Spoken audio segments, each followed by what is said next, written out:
Well, first of all, I think David Leitch is an absolute genius, and I think coming from that whole stuntman element allows the action to be so immersive because he lets us see everything that's happening on screen. That continuous shot in the stairwell to the room to the car blew my freaking mind. I was just curious, I know we don't have a lot of time, but you talk about shooting that. Was it in order the way it was shot? Because I know there's like, he stitches things together sometimes, but how was that shot done? And how many times did you hit that wall when you fell down the stairs? A few times. Yeah, I mean, technically it was very, we set the bar pretty high trying to do that. And I think none of us really knew if we were going to be able to do it until the third day when we were still shooting it. Wow. It was definitely the most difficult thing that we tried to pull off in the film. And by the end of it, we worked with an editor on set to see if everything was working. We were shooting, which doesn't sound like a lot, but it really is a long period of fighting without cutting.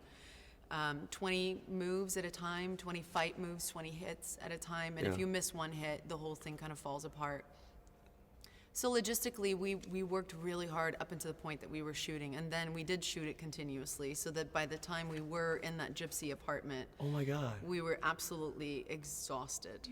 It's such a great scene. And I'm curious, when you're kicking someone down the stairs like that, I mean, I know you're acting, but is there a part of you that's like, I feel kind of bad about this? All the time. Yeah. All the time. One of the scariest things I think I've ever had to do on film is just watching that one guy walk up to me and then just slowly fall backwards down the staircase. And every time he did that, I mean, he just like fell with his entire body backwards. And then he would just get up, and I couldn't understand it. I just couldn't understand how that was even possible. Yeah. I was geeking out beyond belief during the scene when you had that rope around that guy's neck and you flip him and he kicks the guy in front of him. Can you talk about how that shot was done? Because I mean, obviously we're seeing it happen on camera the way it was done, but is he really connecting with the guy's face? I mean, how many takes was that? It was insane. Which one are you talking about? In the apartment? Yeah, the yellow rope goes around Yeah, and the guy yeah. flips and kicks the guy in front of him. Yeah. So, I mean, all of that was practical. I mean, we really did all of that stuff. A lot of it I couldn't quite understand because I'm not so much off that world, but these stunt guys are unbelievable. And how they kind of train their bodies to take hits and falls, I don't understand it at all. And then I also always worry that they're hurt and they're not saying that they're hurt. So there was a lot of me kind of constantly going, are you okay? Are you?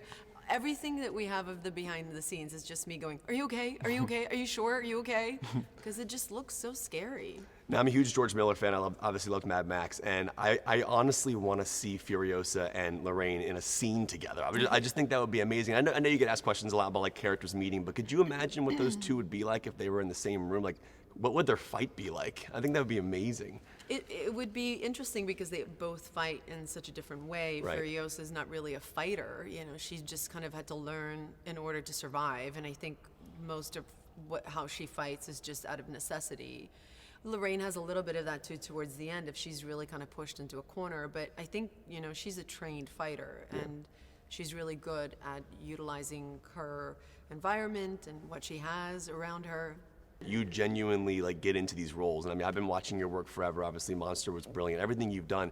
But I was reading you cracked 2 teeth when you were shooting this, and I know you've just spoken about this. But can you talk about what you actually had to do to fix it, and how you actually cracked them? I know it was in the training, but how did that all happen? Yeah, I clenched apparently really hard on my jaw while I was training, and I think it was just out of the frustration of trying to learn how to fight. And from clenching so hard, I cracked 2 teeth in the back and had to have surgery to remove them right before we went to Budapest to shoot. Yeah.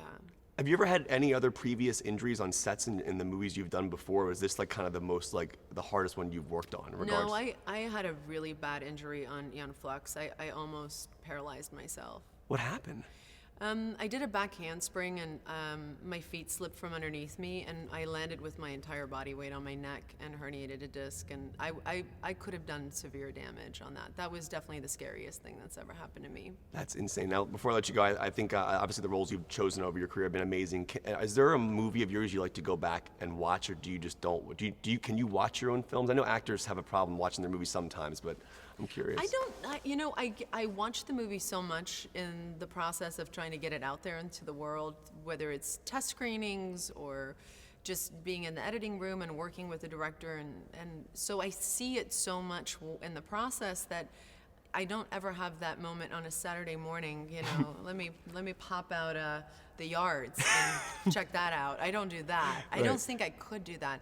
I surf sometimes and I'll catch something and stay on it for about 10 minutes. But by the time the movie comes out, I've seen it so many times that I'm good.